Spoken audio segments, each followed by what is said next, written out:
tant que tu as pas réglé le problème du vide affectif, bah, tu tournes en rond, à gauche, à droite, tu t'égares un peu, quoi. Et donc, enfin un peu beaucoup même, Mhm.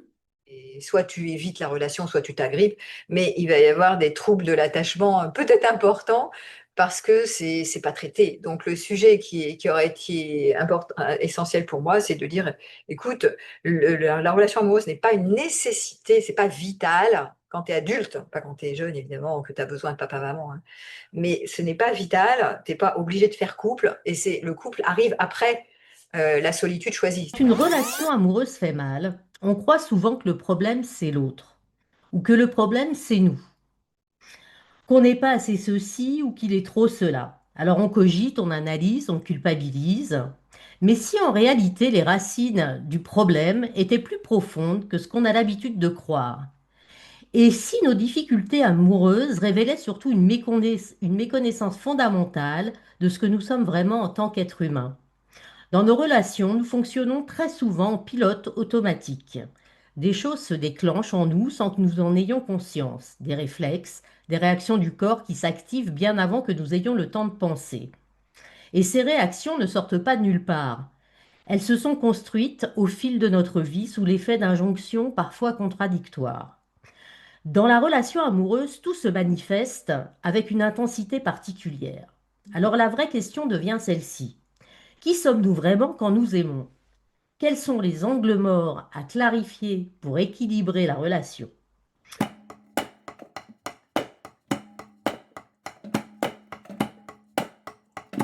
Bonjour, je m'appelle Emmanuelle Cotreau et vous êtes sur Révolutions intimes. Pour explorer ce sujet, il fallait une lectrice du malaise contemporain, capable de poser un diagnostic de notre époque à travers l'intime. Mon invitée du jour est Véronique Cohn. Véronique est psychologue et psychothérapeute. Diplômée de l'Université Paris 5, elle a commencé sa carrière comme psychologue du travail et formatrice en entreprise, avant de se spécialiser depuis 15 ans dans l'accompagnement du couple et de ce qu'elle appelle avec humour la love affair, c'est-à-dire notre manière d'entrer en relation avec l'amour. Véronique n'est pas une clinicienne comme les autres. C'est une exploratrice des grandes fragilités contemporaines du lien amoureux, la solitude affective, la dépendance émotionnelle, la peur de l'abandon, les malentendus relationnels et ce grand sport moderne qu'est la rencontre amoureuse. Sa singularité, c'est qu'elle ne nous parle pas de l'amour depuis un bureau parfaitement rangé, elle nous en parle depuis son propre terrain de jeu. Elle expérimente la vie, les élans, les ratés, les idéalisations, les désillusions et parfois, soyons honnêtes, les magnifiques plantages relationnels qui vont avec.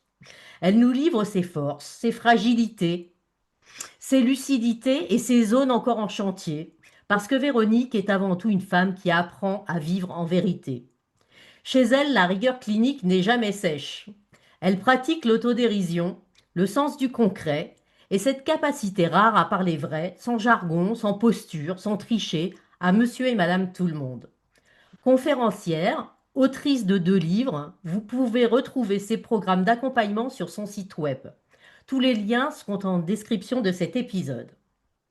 Alors, Véronique, d'après votre expérience, qu'est-ce qu'on ignore le plus aujourd'hui sur notre propre fonctionnement quand on entre en relation amoureuse?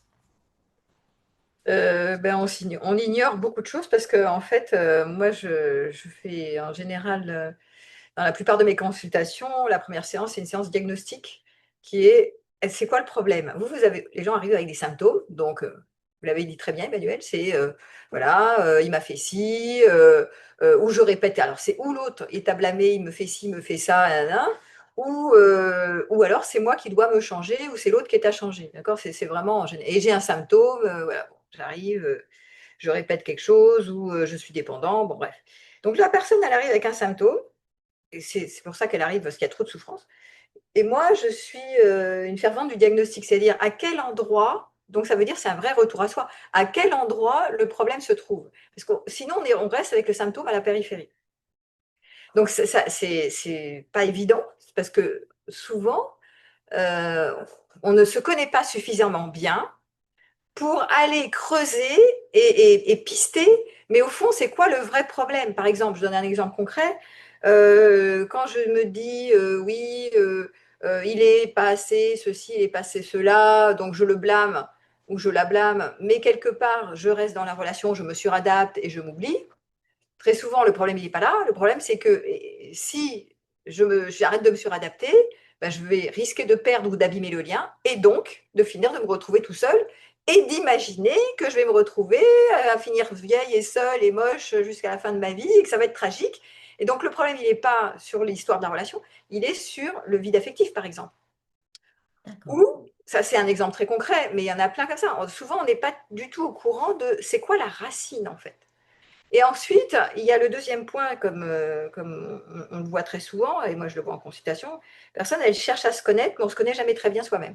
Et donc, on a des tendances, des goûts, des opinions, des croyances, ce qu'on appelle le profil de personnalité, qui est déterminant, en fait, qui est une manière de fonctionner et de relationner à l'autre, et chacun est dans son profil, ce qui va créer des zones aveugles, parce que même si on a l'impression qu'on se connaît, on ne se connaît pas tant que ça. Et donc, cette découverte de soi va à la rencontre de toi. Hein. Retourne-toi vers toi. On le voit dans tous les enseignements spirituels. Hein. Retourne-toi vers toi. C'est pas là-bas que ça se passe. C'est par ici. Bien, c'est un vrai chemin parce qu'il y a même pas mal de personnes qui, en contrat de thérapie, viennent pour un problème de dépendance ou je ne sais pas trouver quelqu'un ou bref, je vais pas bien et finissent par me trouver un contrat de thérapie. C'est découvrir qui je suis vraiment. Au fond, qui je suis vraiment, si je ne suis plus celle qui répond aux injonctions de ma famille, il faut se marier, il faut faire des enfants, il faut être belle, il faut être intelligente, il faut réussir, il faut être performante, il faut ceci. Si j'arrête de répondre à tout ça, au fond, qui suis-je? Et donc, ce retour à soi, être en contact avec son être profond, avec qui je suis au fond vraiment, à travers les codes de la personnalité, le décodage, se connaître dans son profil de personnalité, ce qui est pas mal, c'est déjà une chose énorme. Parce qu'on est beaucoup bourré d'automatismes, de conditionnements qu'on a importés de nos parents, de notre société, de notre culture, etc. Et du coup, qui on est si on n'est pas tout ça? Si on n'est pas nos masques, si on n'a pas les normes sociétales, si on n'est pas les conditionnements de notre famille, qui on est? En fait, qui on est? Qui suis-je? Et ça, c'est extrêmement délicat, parce que quand les personnes, elles arrivent, elles souffrent. Au début, elles s'en foutent hein, de qui suis-je? Bon, qui suis-je? Bon, ouais, bon. Enfin, le sujet, Elles n'en ont pas débarrassez-moi de mon conscience. symptôme, je veux que ça aille mieux. Et oui, et souvent, moi, je traite d'abord l'urgence. En urgence, vous êtes monté dans les tours jusqu'en haut, là, vous êtes en stress maximum, donc on va déjà trouver des outils pour diminuer un peu le stress. Et après, va voir qui tu es vraiment, comment tu fonctionnes, voilà, comment toi tu fonctionnes et comment tu fonctionnes en relation. Et ça, c'est toute mon œuvre, en fait. Avec, vous avez parlé de vivre en vérité, parce que voilà, ça fait partie aussi du chemin de pouvoir lâcher les masques et être plus proche de soi, de plus en plus proche de soi, pour éviter d'avoir besoin de se sentir aimé en étant aimable, en étant ci, en étant ça, en étant mi. Voilà, à un moment donné, on peut ne pas chercher à être aimable toutes les 5 minutes et tout va bien, Madame la Marquise, quoi. Voilà pour l'intro. D'accord, d'accord, d'accord. Ok. Et donc, d'après vous, euh, quelle est la part finalement réelle? Ça switch à un moment en fonction du profil de la personne qui vient consulter, mais est-ce que les gens se rendent compte réellement rapidement qu'il y a une sorte de parcours d'individuation à faire Ah, derrière? eh ben, pas toujours. Non, ça c'est non. Alors même c'est marrant parce que ce matin j'avais une patiente, qui a une trentaine d'années, puis ça fait longtemps que je la suis, et qui me dit mais Véronique, est-ce que tu crois que on peut ne pas faire couple dans la vie et que c'est on peut s'en passer, etc. Ce genre de questions. Et ben, oui, comment te dire? Je dis, bah, ça peut correspondre, ça peut t'épanouir, mais ça peut ne pas t'épanouir. Le couple n'est pas un vecteur forcé de stabilité et un agrandissement, d'épanouissement forcément. C'est pas gagné l'affaire. C'est pas un endroit de confort, c'est un endroit d'activation des blessures. Donc non, je lui ai répondu comme ça, je lui ai dit, écoute, ce qui va être le plus important, bah, c'est l'engagement social. C'est comment tu es en relation dans ta communauté d'amis, bon, avec ta famille, avec qui tu veux. Mais il n'y a pas que le couple qui va répondre à tes besoins, puisque normalement, tu es censé apprendre à répondre à tes besoins. Tu n'es pas censé te sauver. Et donc, toutes ces problématiques, enfin, tous ces questionnements, bah, la plupart des gens, ils arrivent avec ça. Je veux faire couple, j'y arrive pas. Voilà, moi, puisque je suis dans la relation amoureuse, les gens, ils arrivent avec, j'arrive pas à faire couple. Mhm. Les autres, je les vois pas, hein, ils ne consultent pas. Et j'imagine que vous avez un vrai travail donc pour remettre les gens en confiance parce que en fait c'est pas juste une question de volonté puisqu'on est en pilote automatique sur peut-être finalement je ne sais quel pourcentage de la relation quand on rentre quand on entre en relation. On n'a pas connaissance des blessures de l'enfance, des Absolument. conditionnements qu'on a. De tous les côtés, par la famille, par l'éducation, Ah oui, par l'école, puis après dans le cadre de la vie sociale, du travail, etc., etc. Et, euh, et donc en fait, à un moment, les gens arrivent à se rendre compte c'est le boulot du thérapeute, c'est ça quand notre boulot de même. psychologue ou de Ouais. psychothérapeute, c'est de les amener à se découvrir, c'est-à-dire découvrir leur fonctionnement. De quoi je suis fait, comment je m'articule, d'où viens-je, Mm. dans quelle étagère, mais déjà d'où je viens pour me comprendre moi-même, comment je m'articule aujourd'hui et comment j'arrive à en être là. Et donc on va évidemment, après il y a plein d'outils, de grilles de lecture pour essayer que la personne elle puisse se comprendre en fait, se découvrir. Par exemple, bah oui, bah si donc on va le retrouver dans les profils amoureux, c'est d'où je viens. Hein. Si je suis un frileux de l'amour, moi j'avais décrit 5 profils par exemple. Ça c'est assez simple à comprendre, c'est pédagogique. Si je suis un frileux, je suis déconnectée. Donc j'ai probablement l'injonction t'as pas le droit d'exister. Déjà, tu es sur Terre, mais on te veut pas trop. Donc déjà, c'est compliqué. Tu arrives avec ça. Il va falloir survivre. Et donc, on va travailler beaucoup en thérapie sur les stratégies qui ont été mises en place pour survivre au cauchemar de tous les enfants sur Terre qui n'ont jamais reçu suffisamment de soins de la part des adultes. Parce que pour un oui, pour un non, un enfant va se sentir impuissant, délaissé, pleurer tout seul dans son coin, chercher de l'aide et il n'y a personne. Pour un oui, pour un non, même les parents sécures ne peuvent pas être à la hauteur du taf qu'ils devraient, qu'ils devraient faire. C'est pas possible. On vit tous des traumas, ou même rien que la naissance, où de toute façon, on va se retrouver à traverser des zones d'émotions lourdes et d'impuissance, on va se retrouver dedans. Et donc, plus ou moins, hein, selon l'environnement sécure ou insécure, mais de toute façon, on y a le droit. Donc ça, on va voir ensuite très vite les stratégies d'adaptation, de survie, Mm. comment j'ai survécu et je me suis débrouillée comment. Et ça va tracer ce qu'on appelle en analyse transactionnelle le scénario de vie, et on va voir comment, c'est tout à fait prévisible après, comment la personne, elle va se débrouiller avec un fonctionnement qui est prévisible. Et c'est pour ça que moi, je vais assez vite dans le diagnostic, c'est ma force, parce que en fonction de ce qu'elle me raconte, assez vite, je vois d'où elle vient, les injonctions, les messages contraignants, enfin bon, plein de choses qui déterminent son scénario de vie et comment elle s'est adaptée pour survivre et comment elle fonctionne aujourd'hui. Il n'y a rien de surprenant. Voir que si elle remanie pas, bah, voilà, elle va finir comme ça avec ce formatage-là, quoi. D'où l'intérêt de se connaître, quand même, de s'approcher de soi et de faire un travail d'approfondissement de la connaissance de soi. Moi, j'avais un enseignant spirituel que j'aime toujours beaucoup, d'ailleurs, que j'écoute régulièrement, et qui disait comme ça, s'il y a enfin, s'il y a un sens à la vie, d'ailleurs, c'est marrant d'entendre ça parce que c'est pas courant.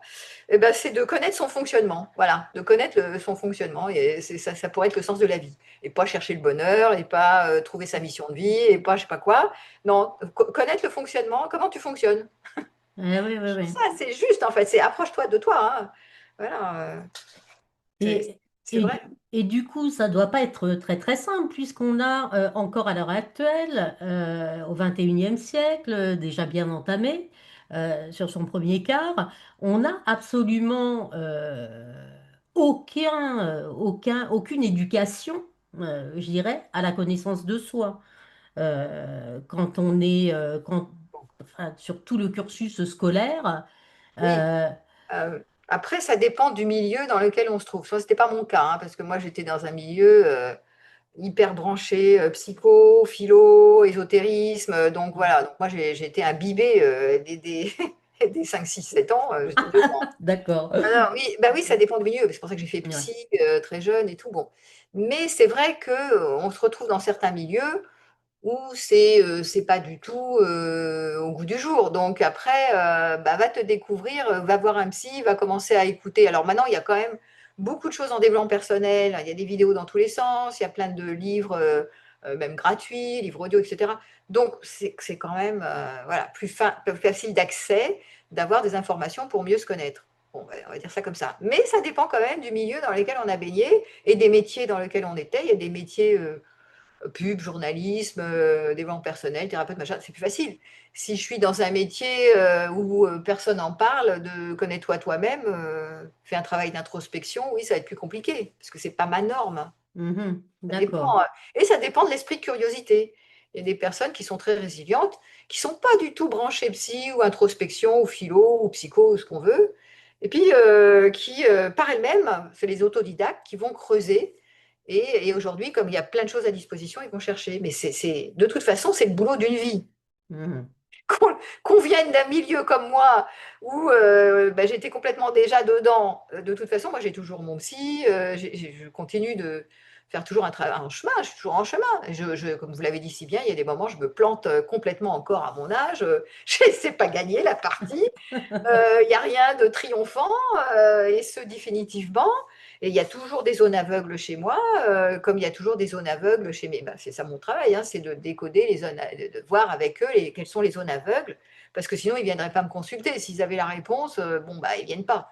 C'est bien qu'il y a des choses vraiment, des angles morts sur lesquels c'est compliqué d'avoir accès quand on est tout seul avec ses croyances, ses ruminations, ses peurs, etc., etc., ses symptômes.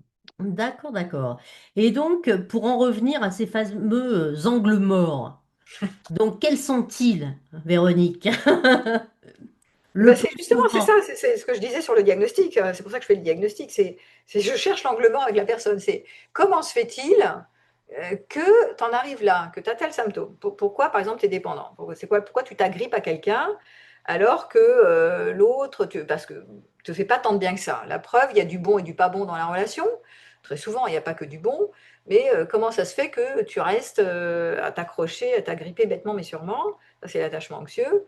Bon, bah, il doit y avoir un truc quand même. Et là, je commence à chercher qu'est-ce qui s'est passé avant, dans les expériences d'avant, à écouter un peu, et on va voir assez vite, par exemple, que, bah, je sais pas, moi, j'ai un exemple, bah, quand j'étais enfant, je rêvais du prince charmant parce que mon père était absent, ou parce que j'ai dû sauver ma famille, donc je jouerai moi la sauveuse, donc je vais m'oublier dans la relation. Bon, on va voir quels sont les stratégies qui ont été adoptées dans l'enfance, comme je dis, stratégies souvent de survie, qui Mhm. continuent d'être en œuvre alors qu'elles desservent la personne. Elles sont inopérantes, mais elles ont servi à une époque antérieure, elles ont été efficaces à une époque et elles sont très contre-productives, elles me desservent en fait. Mais souvent, je ne m'en rends pas compte puisque je ne les vois pas, je ne les connais pas. Ça fait partie des angles C'est ça. morts. Mhm. Euh, D'accord. ou alors, Est-ce- je vois pas comme je vois pas la racine du problème. Je me dis, tiens, c'est parce que je suis pas en couple que je vais pas bien, par exemple. En fait, non, c'est pas parce que tu n'es pas en couple que tu vas pas bien. C'est pas parce que tu trouves pas la bonne personne que tu vas pas bien. C'est parce que tu gères pas, t'aimes pas, t'as peur d'être seul. Enfin, tu vois, ça c'était un exemple aussi concret. Donc c'est pas là le problème. Mhm. Ouais, C'est voilà. ça. Donc il Et faut chercher c'est quoi le point de départ, quoi. d'accord. Et est-ce que vous faites dans ce travail-là d'accompagnement, est-ce que vous faites des passerelles quand même avec tout ce qui est transgénérationnel? Ah bah, oui, oui, parce que des fois, là, oui, bah, c'est fréquent. Parce que souvent, je sais pas, il y a des gens qui sont dépressifs, par exemple, ou très anxieux. Mhm. Bah, ça leur vient d'où? Des fois, par exemple, moi, pour mon cas, moi, dans mon parcours d'enfance, moi, j'ai pas de quoi être très anxieuse, en fait. J'étais hyper couvée, en sécurité, mes parents étaient choux et tout. Eh ben non, bah, c'est les aïeux. Moi, je suis sortie ils étaient dans la Shoah, ils ont traversé la Shoah, etc. Donc moi, je me tape les gènes hyper anxieux de mes aïeux et de leur histoire. C'est pas mon parcours. Donc, ça, c'est un exemple sur moi, mais il y en a plein Ouais. comme ça. Et donc, Ah c'est oui. intéressant aussi, des fois, de creuser, de dire, mais pourquoi tu as ça, toi? Pourquoi tu as une base dépressive dès le départ? Ça devient d'où, ce truc? Alors, il y a ton propre parcours, mais il y a aussi tes histoires d'aïeux, là, qui te plombent C'est ça. et qui te pèsent Mm. et que tu sais même pas d'où ça vient, tous leurs traumas, leurs secrets, leurs machins et tout. Tu as plein d'histoires qui tombent de tes aïeux. Et ça se met dans ta génétique, hein, ça se met dans l'ADN, ça se met dans ta chimie. Et du coup, tu te balades avec des trucs qui ne t'appartiennent pas. Ça fait partie aussi du travail de je vais creuser d'où ça vient, hein, pourquoi ils en arrivent à ça. Et c'est à la fois un croisement en général du propre parcours, de leur propre traumatisme, expérience traumatique et blessures de l'enfance, et à la fois des histoires familiales qui leur tombent dessus et que, bon, bah voilà, et les histoires familiales, ça peut être aussi les traumas culturels familiaux. Là, hier, j'en avais une qui venait d'Algérie, bon, qui essayait tant bien que mal à se départir de ces normes culturelles. Tu es une femme, donc tu dois finir vierge ou mariée ou c'est faire des enfants parce que sinon, tu es une Ouais. rebute de la société. Bon, elle avait 40 ans, elle n'en pouvait plus, quoi. Elle avait beaucoup de mal à se sentir non coupable de ne pas être vierge à son âge et enfin voilà, des histoires. Donc là, c'est vraiment culturel. Ouais. Là, on est vraiment, donc ça, c'est la famille et toute la culture derrière. Et il y en a C'est beaucoup, hein, ça. des histoires traumatiques de culture, Mm. familiale et culturelle, où tu as des injonctions, des conditionnements. Il faut faire comme ça, sinon tu es une mauvaise fille, etc. Tu te traînes des boulets, des trucs comme ça. Et tu ne peux pas réfléchir par toi-même. Tu n'es pas libre, en fait. Tu es complètement pris. Même quand tu es libre, il y a une part qui dit mais je veux être libre, je veux être libre, et puis il y a une autre part qui culpabilise.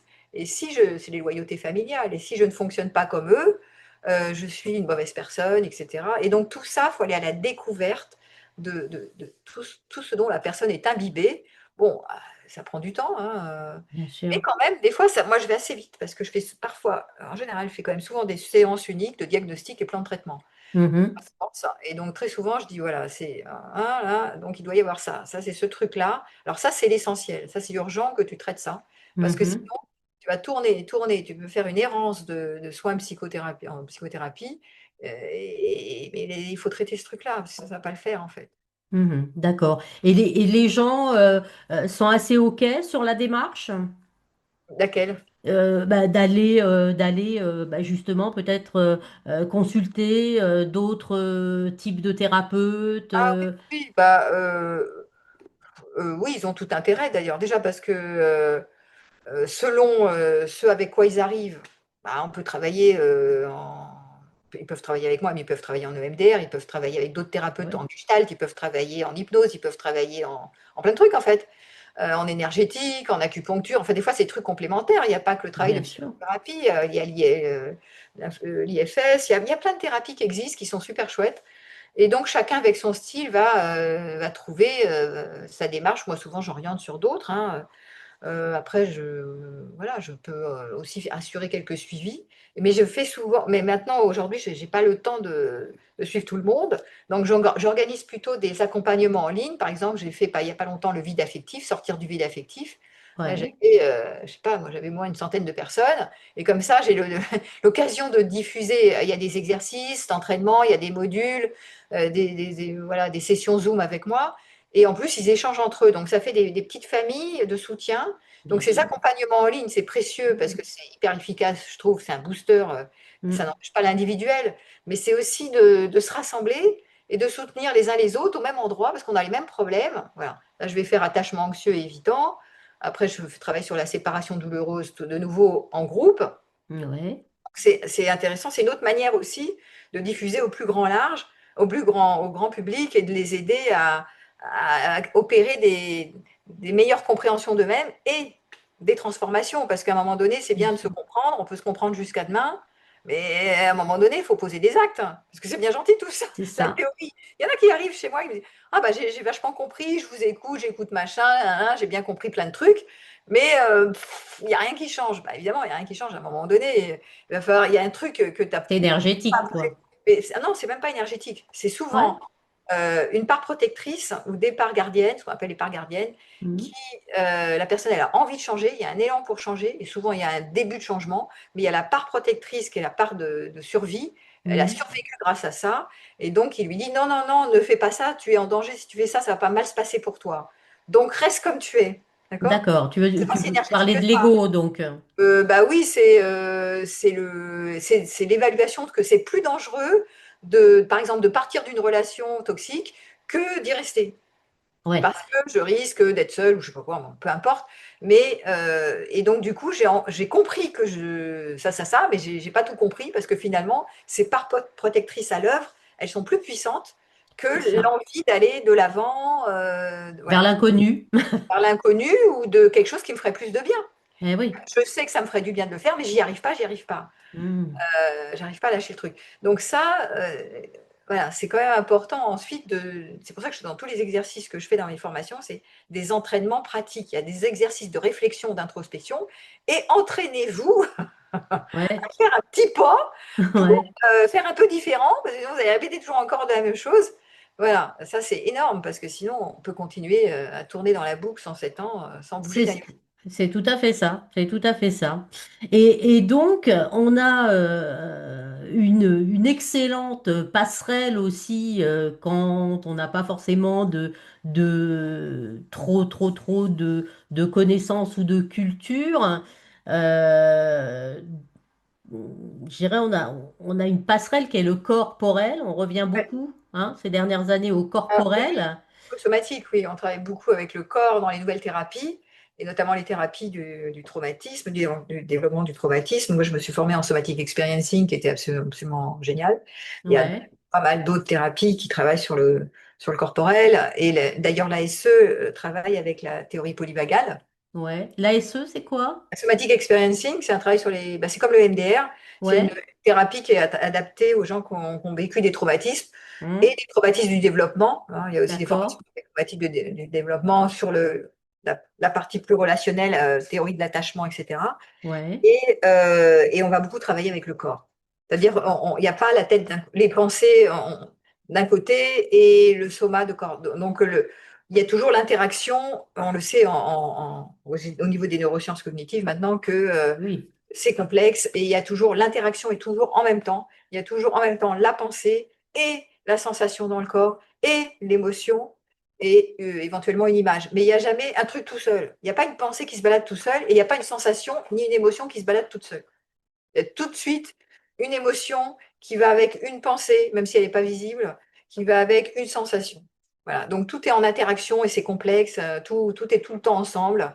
Et donc, et ben voilà, on va se balader là-dedans. Et la théorie polyvagale, qui est un outil quand même concret, propose un scan corporel qui est, je fais un check dans la journée, si je ne suis pas habituée, voilà. C'est-à-dire retour à soi, comment je me sens physiquement mhm, parlant, hein, comment je me oui, sens dans mon corps, en termes d'activation ou de désactivation. Enfin, bon, après, je ne vais pas trop rentrer dans les détails, mais si je sens que je suis trop tendue, trop stressée, trop activée, et ben, du coup, ça va m'aider à faire un pas de côté, à dire, bon, bah, quelles ressources je place dans l'heure qui vient ou dans les 3 heures ou dans la soirée pour réguler mon système nerveux. c'est Parce que là, on travaille ça. avec le système nerveux. Voilà. Voilà. Dire niveau d'activation élevé ou niveau trop bas. On peut être en trop d'excitation ou trop de tension ou en sous-couplage, qui est ce qu'on appelle, c'est-à-dire en figement, en mode immobilité, comme ça, paralysie de l'action, plutôt dépressif. J'ai plus envie de rien faire, je suis au fond du trou, mais je bouge plus. Donc, on voit, voilà, on va travailler avec ces niveaux-là et à chaque fois, amener la personne à s'auto-parenter. On dit s'auto-réguler ou s'auto-parenter, c'est la même chose. Je vais travailler sur soit l'autorégulation, c'est-à-dire Mhm, comment je vais faire pour placer une ressource qui va m'aider à être, à retrouver quelque chose qui est adapté, qui va mhm, mieux. Et mhm. puis, on va travailler avec dans la théorie polyvagale, on va beaucoup travailler avec ce qu'on appelle la co-régulation, c'est-à-dire avec le lien bienveillant, chaleureux, non jugeant, qui est avec qui je vais co-réguler mon système pour que je me sente mieux après l'entretien. Est-ce que la personne est une ressource ou pas? Alors, on revient sur le couple, là, ça me permet de faire un parallèle, qui est Mhm. quand je cherche une relation amoureuse ou quand je suis en relation amoureuse, en général, qu'est-ce que je fais? La première chose que je fais comme des petits, hein, je vais chercher à me co-réguler avec le compagnon, c'est-à-dire qui me donne, qui réponde, qui me calme, qui gère mes angoisses, qui me détende, qui me donne de la joie de vivre, je sais pas quoi, Mhm. ou de l'excitation si j'en ai pas assez, de la stimulation, ou de la sécurité si je ne sais pas me sécuriser. Bon, bref. Donc, on va chercher à se co-réguler parce qu'on se co-régulait déjà quand on était bébé avec notre maman ou notre papa. Voilà. Donc ça veut dire quoi, co-réguler? Ça veut dire que quand je suis à côté d'un système nerveux qui est posé, qui est calme, qui est en sécurité, ben moi, ça permet à mon propre système de se réguler. Ouais, de Si je suis à s'apaiser. côté de quelqu'un qui est dysrégulé, qui est stressé, anxieux, agité, tendu, machin, je ne vais pas réguler mon système. Je vais même le déréguler. Alors si moi-même je suis déjà dérégulée dans ma journée avec du trop de taf ou je sais pas quoi, et que je suis à côté de quelqu'un qui est mon compagnon, qui est archi dérégulé, je vous dis pas le blême, hein. Ah, c'est clair. C'est pas la C'est bonne stratégie. C'est pour ça que le couple, ça ne veut pas dire qu'il est pas, qu'elle n'est pas adorable, qu'il n'est pas adorable. Ça ne veut pas dire ça. Ça veut dire que c'est physiologique. Donc, il faut faire attention aussi à ces histoires de co-régulation parce que ça peut être vraiment un support, ça peut être un soutien. La personne peut être une ressource, mais si c'est notre plus grande ressource, c'est notre compagnon ou notre compagne, notre plus grande ressource, ça peut devenir notre plus grand problème. c'est clair. Bah oui, Parce oui, qu'on ne bien sait pas sûr. s'autoréguler ou qu'on prend quelqu'un qui est même complètement parfois trop dérégulé. Donc, je suis avec un alcoolique ou je suis avec un dépressif ou je suis avec. Et il a beau être chouchou, mais si il est complètement dérégulé, moi, je ne vais pas beaucoup me réguler grâce à l'autre, quoi. Voire, Mhm. je vais dégringoler. Donc, tout ça, c'est aussi à examiner. Ça fait partie des outils assez concrets, je trouve, qu'on a sur le marché maintenant, comme le mindfulness. Le mindfulness, c'est la pleine conscience qui vient de la méditation, qui est de s'observer davantage. On revient toujours à reviens vers toi, observe-toi, connais-toi toi-même, regarde ton fonctionnement, hein. Et donc, de placer le témoin, c'est pareil, le théorie polyvagale, c'est on s'observe. On prend un temps pour s'observer. On s'arrête, on fait un arrêt. Comment je me sens dans mon corps, dans mes émotions, quelle est la pensée qui vient, etc. Et de quoi j'ai besoin pour aller mieux. Est-ce que Voilà. vous pouvez nous donner un exemple concret par rapport Bah là, par à... exemple, Emmanuel, vous allez me le faire. On va le faire tout de suite. C'est plus simple. Alors, vous allez me faire un scan corporel. Hein. C'est-à-dire, c'est comment je me sens maintenant. Alors, si je fais un arrêt, hop, je me pose la question, comment je me sens? Est-ce que je suis détendue? Est-ce que c'est ouvert? Est-ce qu'il y a une tension dans mon corps? Si oui, à quel endroit? Est-ce que je me sens enracinée, posée? Ou est-ce que je suis dans ma tête? Voilà, là, j'induis un peu la réponse, voilà. Mais comment je me sens maintenant? Comment vous vous sentez maintenant, Emmanuel? Ben, ça va plutôt pas mal, hein, en fait. Voilà, une petite tension dans le ventre du côté intestinal, Ok, mais bon, c'est un peu ok. normal. Oui, il peut y avoir le stress de l'entretien, etc. Euh, Absolument. donc, euh, donc, je prends connaissance de ça. Je ne fais pas genre blabli, blabla, et je me perds dans le discours ou dans les tâches, etc. Je prends contact avec ça. Et après, je prends note et je me dis, bon, ok, c'est pas si mal que ça. J'ai quand même une petite tension dans le ventre. C'est quand même un niveau d'activation. Pas encore très élevé, c'est mieux, hein, mais il y a de l'orthosympathique. L'orthosympathique, c'est le niveau d'activation, c'est le système cortisol, adrénaline, stress, etc. Donc, je commence à me dire, mais au fond, bon, après l'entretien ou même maintenant, comment je pourrais placer une ressource? Donc, une ressource qui serait adaptée pour me sentir peut-être un peu moins pire, un petit peu plus mieux. Voilà, on travaille beaucoup au service de l'enfant intérieur, en fait, en général, hein. C'est une autre manière de voir les choses. Mhm. Donc, des fois, c'est très bête, hein. Bah, je vais mettre peut-être un peu plus. Est-ce que je suis vraiment assise confortable sur ma chaise, là? Voyons, hein. Mhm. Bah, peut-être que je suis assise n'importe comment, j'en sais rien. Donc, Oui. est-ce que. Mais oui, alors ça, des fois, Ah, c'est mais c'est vraiment vrai. tout bête. Hein. Est-ce que je suis bien installée? Est-ce que je suis vraiment. Voilà, est-ce que je prends le temps de respirer? Est-ce que, voilà, est-ce que je regarde un peu quelque chose qui pourrait me détendre? Voilà, donc, je vais trouver une petite chose qu'on peut faire même maintenant ou tout à l'heure. Je me dis, bon, bah, après l'entretien, je vais prendre soin de moi, faire une petite promenade de 5 minutes, je vais me faire un petit échaud, je sais pas. Voilà, je vais placer une ressource, mais je tiens compte de cet état interne. C'est pas, je fais pas comme si, voilà, bah, voilà, bon, bah, c'est bon, et hop, hop, hop, au revoir. Mhm. Ou c'est pas comme en mindfulness, en méditation, en mindfulness, on est plutôt quand je vois, j'observe, mais je laisse passer, c'est-à-dire j'accepte et je laisse ça traverser. Je ne m'accroche pas à ce qui se passe. Je suis pleinement avec ce qui est. Là encore, c'est pas la même chose. Là, on est plus dans la théorie polyvalente, dans le placement des ressources. J'observe, je note, Ouais. je vais aller au service, trouver une réponse, une ressource qui va être adéquate pour réguler mon système nerveux. Pas la même chose. D'accord, d'accord, d'accord. Et la ressource peut être une méditation. Je sais que si je fais une méditation, bah, après je sors de là, je me sens mieux. Ça Hein. une ressource possible. Il y a des tonnes. Les ressources, elles vont à l'infini, hein, chez les êtres humains, en fonction Mhm. des goûts, des préférences, des tendances.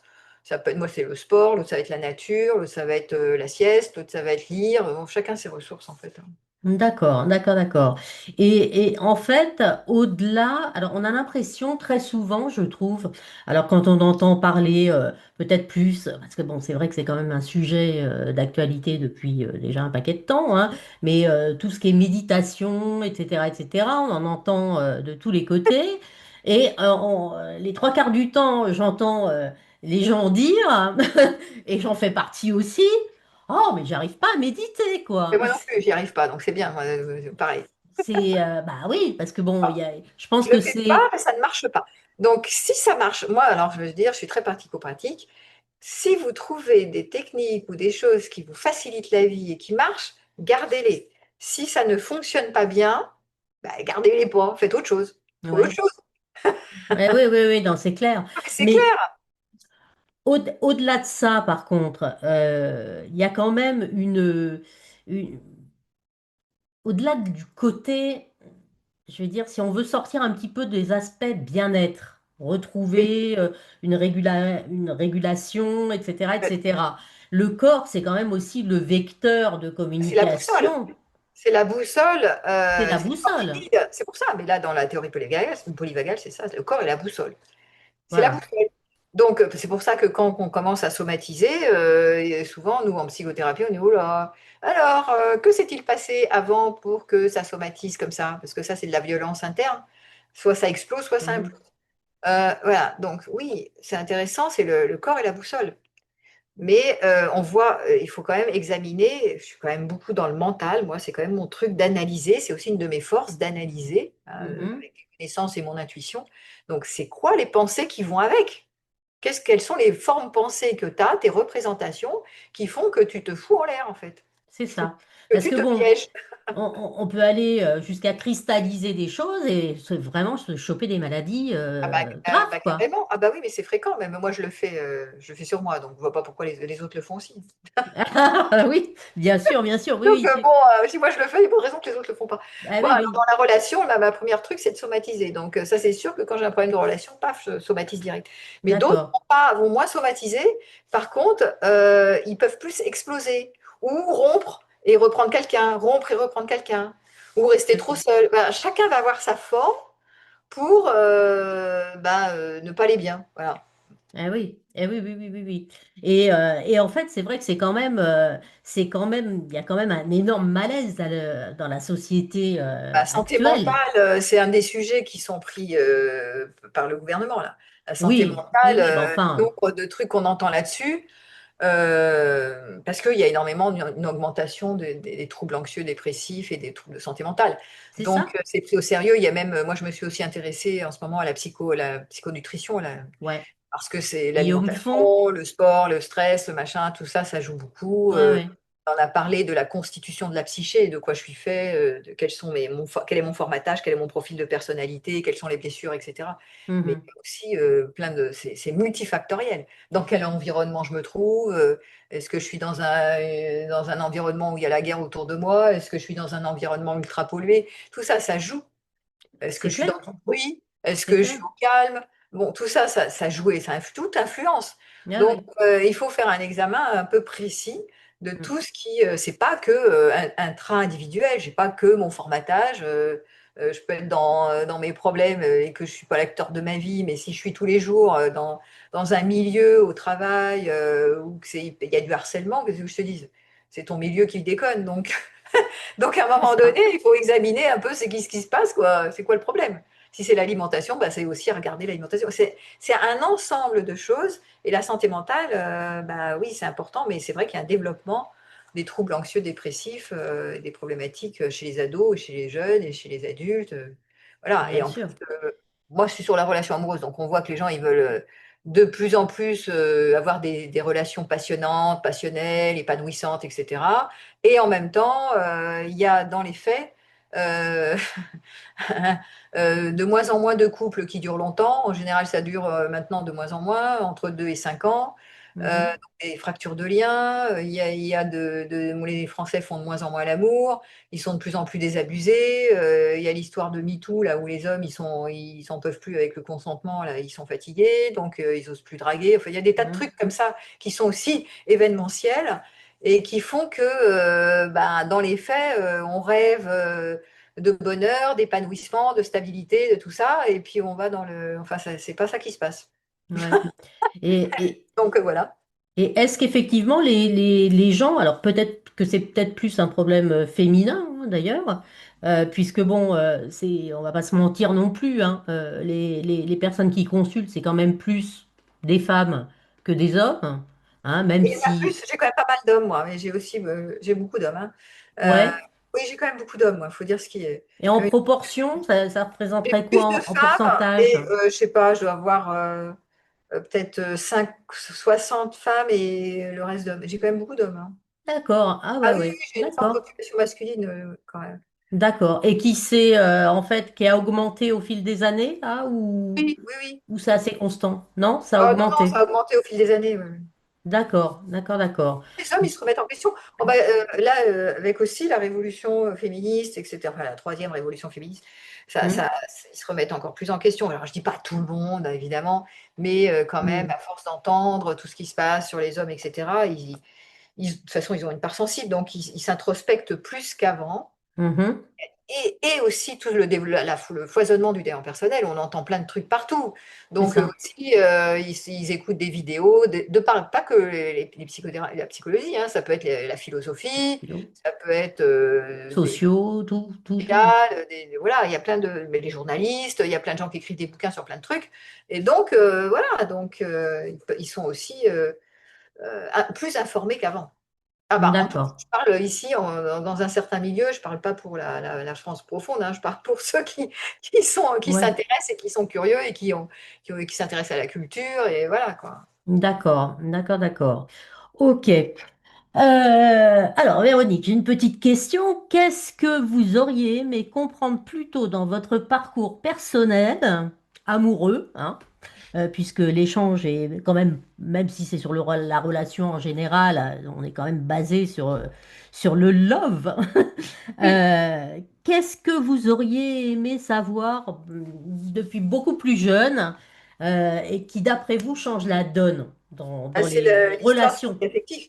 C'est la base, c'est le vide affectif, c'est-à-dire c'était pas la peine que je m'acharne à chercher le prince charmant, c'est-à-dire à vouloir faire couple à tout prix, dans tous les sens.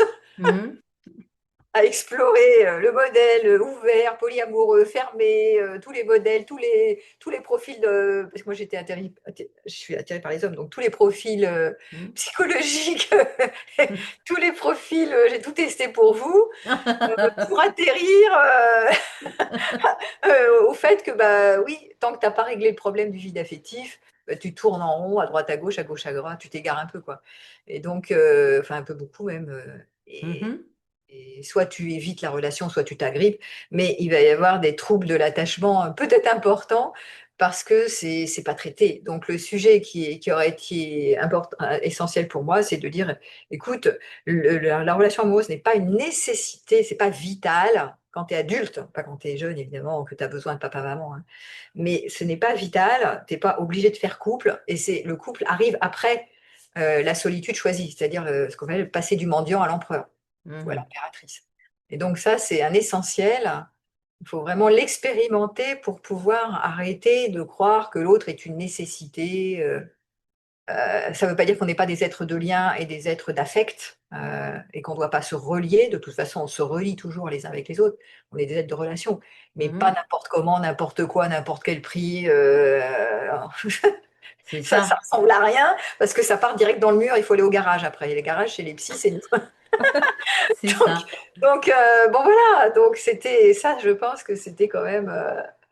Et non, parce que moi j'étais la princesse qui rêvait de faire le plus beau couple, le couple élevé, spirituel, machin. Enfin bon, ouais, j'ai passé mon temps là-dessus. Comme beaucoup de gens, hein, parce que bon, c'est Ah, quand mais même une... et puis, oui, puis il y a la norme sociétale qui dit bah, c'est bien de faire un couple, ça va vous mettre. Voilà, vous serez Claire. tranquille. Ça va vous mettre en joie, en sécurité, en protection, en épanouissement, en tout ce qu'on veut, en passion, machin. Bref. Mhm. Alors là, ça peut être vrai, mais ça peut être complètement faux, en fait. Les deux, c'est un point de vue. Ça peut être vrai et ça peut être l'enfer. Ouais, oui. Ah non, mais c'est clair. Et l'un et l'autre, ça peut être ta plus grande ressource, ça peut être ton plus gros problème. Eh Donc, oui, c'est bah, ça, c'est tout en dans le fait. panier, c'est tout sur un sur tout. Donc, et puis le goût de la fusion aussi, le goût de la fusion, parce que c'est qui n'a pas envie de fusionner avec quelqu'un? Je veux dire, c'est normal, on est des êtres incomplets, donc on rêve de fusion. Donc tout ça, Mhm. c'est casse-gueule, c'est pas du tout adapté en fait. Donc à la réalité de comment on peut s'épanouir en couple. Donc du coup, il faut travailler tout ça, et donc ça revient à quoi?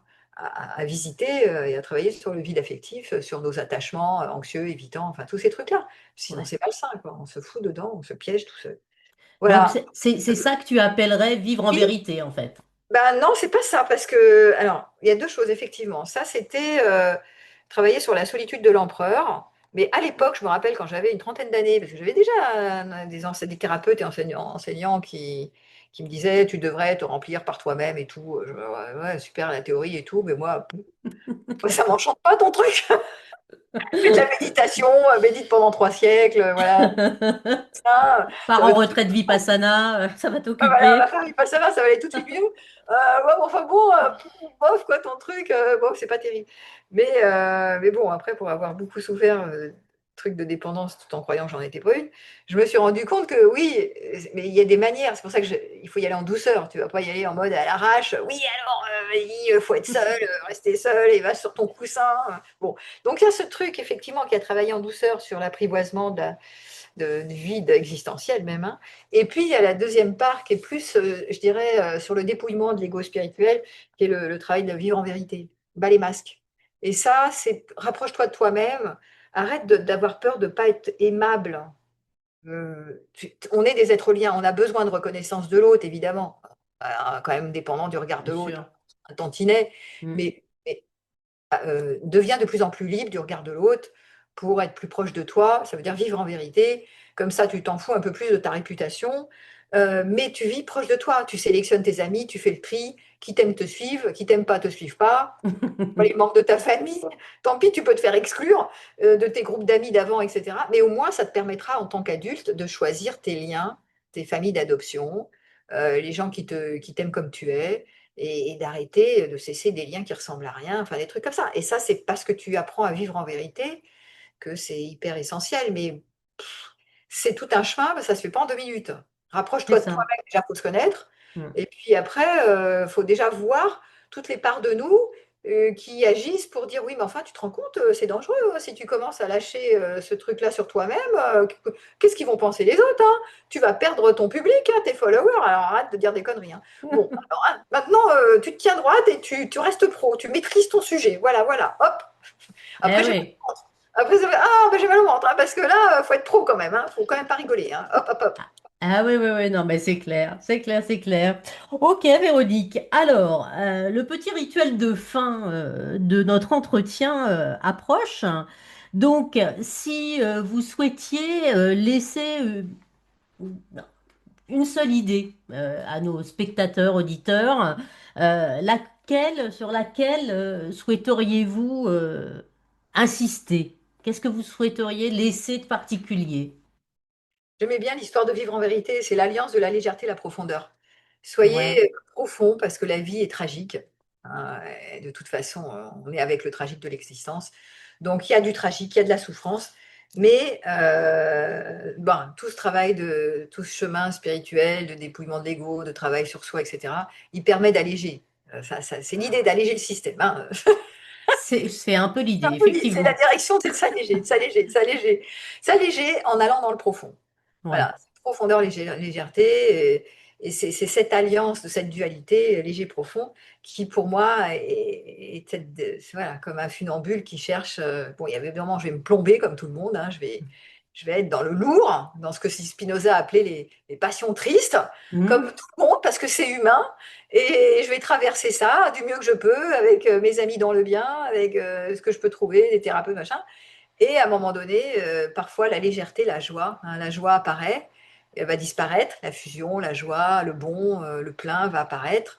la béatitude, l'extase, et tout ça est amené à redisparaître et apparaître, disparaître, etc. Donc c'est aller avec l'eau du courant quand on peut, et quand on peut pas, ben, on fait de son mieux. Voilà. Il y a ce C'est truc ça. pour moi, il y a cette alliance entre la légèreté et la profondeur et l'humilité. On est des petits êtres humains, on n'est pas grand-chose. On est vraiment tout fragilou. Mhm. Jusqu'à la fin de notre vie, on est des fragilous et il ne faut pas se la péter, quoi. Voilà, faut arrêter de se prétentieux, de s'imaginer qu'on est des grands, qu'on va gérer, qu'on va maîtriser, on va rien maîtriser du tout. On va maîtriser 5 minutes et puis après, poum, C'est ça. Donc, est-ce qu'il faut accepter effectivement voilà, de se montrer de toute façon en vulnérable. vulnérabilité, Et vulnérable. c'est le gros sujet en Et fait. oui, c'est le gros sujet, c'est la vulnérabilité. Voilà, c'est la Ça, vulnérabilité. c'est notre côté humain d'être vulnérable, fragile. De toute façon, notre enfant vulnérable en nous, il sera toujours là. Il a sa place. C'est Mhm. juste que nous, en grandissant, on a tendance à dire, comme on a été dans des zones d'impuissance enfant et qu'il n'y avait personne pour nous quand on allait mal, on dit, bon, bah, toi, tais-toi, vite. Allez, il faut avancer maintenant, hop, hop, hop, il faut faire parfait, il faut être performant, hop, hop, hop, hop, sois fort, sois parfait, fais des efforts, et puis comme ça, bon, hein, Mhm. voilà, hop. Oui, oui, oui. Donc vraiment, la chose à retenir, c'est ça. Vivre, essayer de vivre en vérité au maximum, au risque de déplaire, Oui, ça, c'est une chose. pour tracer son chemin, quoi. Trace ta route, trace ta route. Et puis, fais de ton mieux. C'est ça mon mantra préféré, c'est fais de ton mieux parce que, comme disait Bouddha, il est sorti le premier truc, c'est la vie et souffrance. Donc, attends-toi à ce que tu vas d'ailleurs, t'es mortel, donc tu vas mourir. Et donc, attends-toi que ce soit pas toujours funny, mais profite quand c'est fun, quand il y a de la fusion, quand il y a du bon. Allez, vas-y, carpe diem, profites-en à fond. Sois Oui. totalement dans ce qui est là, Mhm. parce On est que là pour ça en plus, il y a aussi pour quand ça. même. Ben voilà, pour la joie, la légèreté, etc. Facilite-toi la vie. Et puis, Mhm.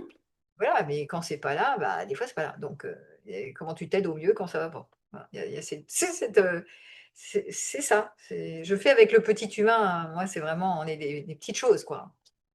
Tout à fait, tout à fait. On est à la fois des petits humains et puis beaucoup plus que ça en même temps. Et beaucoup plus que ça en même temps, ouais, parce que voilà, on a enfin, des fois, ça dépend parce qu'on se la pète un peu, des fois. Mais beaucoup plus, même s'il y a C'est la transcendance, l'extraordinaire, la mystique, le machin, tout ça, parfois, on est un peu arrogant là. Je trouve que, bah, de toute façon, je suis pas la seule à le penser, mais on arrive dans des zones d'effondrement économique, écologique ou je sais pas quoi. Enfin, on dirait les humains, hein, ils se prennent pour, c'est comme ils sont ados, quoi. C'est l'ado immature qui se la pète avec la Mhm. surconsommation, avec l'exploitation des animaux. Enfin bon, je vais pas faire un débat là-dessus, mais bon, franchement, c'est un peu arrogant comme posture. Mais bon, bref, voilà, hein. Donc on a D'accord. grand chose et retour à l'humilité, quoi.